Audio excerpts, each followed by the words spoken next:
November 1958. Sheridan, Wyoming. The bell over the shop door has not rung in 9 days. Eli Brandt sits at a workbench that built saddles for half the ranches in this valley. His hands still move. The work has stopped coming. The young men buy factory leather now, stitched by machine in a city Eli will never see. Cheaper, faster. Gone the next season, but cheaper. 71 years old. 50 of them spent at this bench. And the bell does not ring. He still opens at 7. Still lights the lamp. Still lays his tools out in the same order his own teacher laid them. Awl and edger and round knife. Left to right.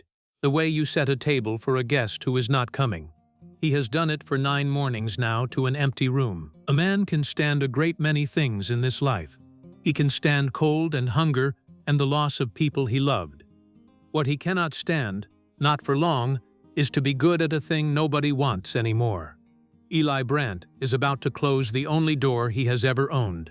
Here is the story. The shop is called Brandt Saddlery. The paint on the sign has faded to the color of weak coffee. Inside it smells of oil and old leather and lamp smoke. There are saddles on the stands that no one has come to claim, bridles on the wall, tooled by hand, each rose cut 1 petal at a time. Eli learned the Sheridan rose from a man who learned it from a man who came up with the cattle. It is the only thing he knows how to do. He has done it well for 50 years. A saddle takes 100 hours. 100 hours of cutting and wetting and stamping and stitching. And at the end of it, a thing exists that did not exist before. A thing a man can sit on for 30 years and hand down to his son. Eli used to think that meant something. He still thinks it. He is just no longer sure anyone agrees. This morning a man came, not a customer, a salesman. The outfitter man set his sample case on the clean workbench. He did not take off his hat. He talked fast. He had a catalog, factory saddles, $40, shipped from back east, a dozen to a crate. Town's changing, old-timer, the man said. Folks want a deal. Nobody pays for all this. He waved a hand at the tooled leather on the walls like he was waving away smoke. Sell me the building, clean out the back. I'll do you a favor. Eli said nothing. He had learned that from the leather. Leather does not argue. It only shows you, years later, whether you did the work right. Tell you what, the man said, and he tapped a number on his catalog. That's what a saddle costs now. You can't beat it. Nobody can. The smart play is, you take my offer on the building, you go fishing, you let the young fella handle the headache. He smiled like he was being kind. No shame in it. Times move. Times always moved, Eli said. It was the only thing he said the whole time. The man left his card on the bench and went out, and the bell rang once behind him, and that was the only time it rang all day. Eli sat a long while after. Then he got up, slow, and began to take the bridles down off the wall, one at a time, folding 50 years into a crate. He handled each one the way you handle a thing you made. He knew the story of every piece.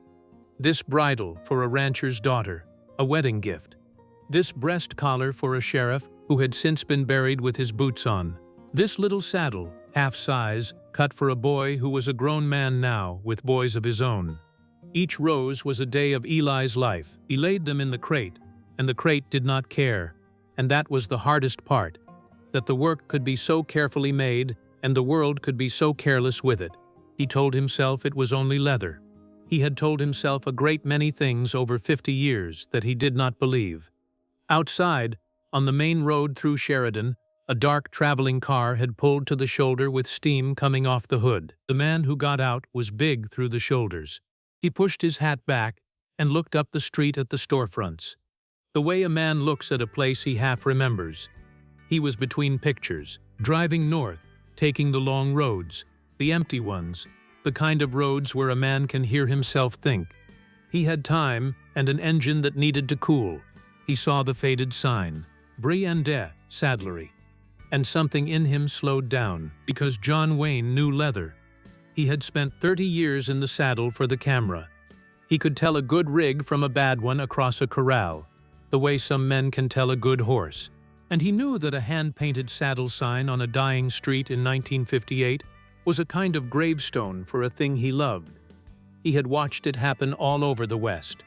The little shops closing, the hand trades going dark, one lamp at a time, the young men driving to the city for work, and the old men sitting alone in rooms that used to be full.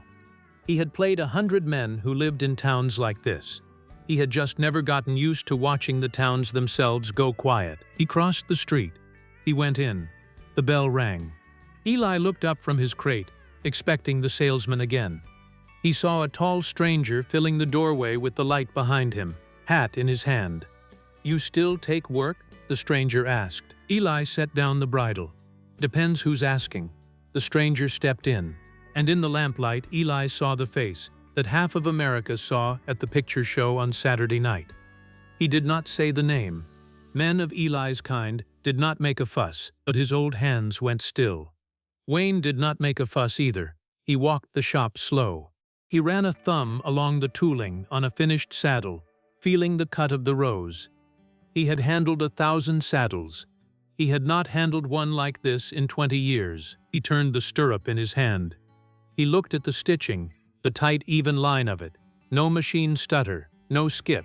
He looked at the way the skirt had been beveled and burnished by hand until the edge shone like dark glass. He knew what he was looking at. He was looking at 50 years. "Machine can't do that," Wayne said quietly. It was not a question. "No," Eli said. "It can't, but it's cheaper, and that's the whole of it now." "Cheaper isn't the whole of anything," Wayne said. He set the stirrup down gentle. "Folks just forget that for a spell. Then they remember." "Hope they remember before I'm in the ground," Eli said. There was no bitterness in it, only the plain truth of a tired man. "Where are you watching from? Drop your state in the comments. I want to see how far this story reaches." Wayne kept moving through the shop. He looked at the crate of folded bridles, half packed, a life half buried. He looked at the salesman's card lying face up on the bench. He picked it up. He read the name, the catalog company, the promise of $40 saddles, a dozen to a crate. Then he set it back down on the bench, face down, the way you turn over a card you are done with. "Man came by this morning," Eli said. It was not a question, but he wanted the stranger to understand. "Wants the building. Says nobody pays for the work anymore." "Man like that's always coming by," Wayne said. "Somewhere, some town, always has a catalog." He did not look up. Doesn't make him right. And then he looked up. High on the back shelf, above the lamp line, sat a saddle alone under a gray dust sheet. Older than the others, set apart, the way you set apart a thing you cannot sell and cannot throw away. "That one," Wayne said. "Bring it down." Eli did not move for a moment. "That one's not for sale. Bring it down anyway." Eli climbed the short ladder and lifted the saddle off the high shelf, and the dust came off it in the window light. He set it on a stand and pulled the sheet away. It was dark, oiled leather gone soft with age. The wild rose ran across it in a pattern Eli had cut when his hands were 40 years younger. The seat was worn pale, where a man had ridden it 1,000 miles, and riveted to the cantle was a small brass plate, dull now. But Wayne leaned in close and read it. He went very still. The plate carried a name, the name of an old Western star. A man with an honest face and a particular way of standing, one hand crossed to his opposite arm. A man who had been dead 11 years, a man John Wayne had idolized since he was a boy in a nickel theater, whose walk he had copied, whose voice he had copied, whose lonely way of holding his own arm Wayne had borrowed for the last shot of a picture he made just 2 years before. With that man's widow standing right there behind the camera, both of them in tears, Harry Carey. The man who had shown a young, green, nobody actor named Marion Morrison how to stand in front of a camera and mean it. The man who, more than any director, more than any coach, had taught him what a Western hero was supposed to be. Quiet, steady, slow to anger, and slow to leave. Everything the world would one day call John Wayne, Harry Carey had been first. And here was his saddle, made by these two old hands, sitting under a dust sheet in a shop that was 9 days from being sold for lumber. "You made this," Wayne said. His voice had changed. "Long time ago," Eli said, 1936. He came through with a show, ordered it special, wanted the rose. Said a saddle ought to be the prettiest thing a working man owns. Eli almost smiled, wrote it in 2 pictures.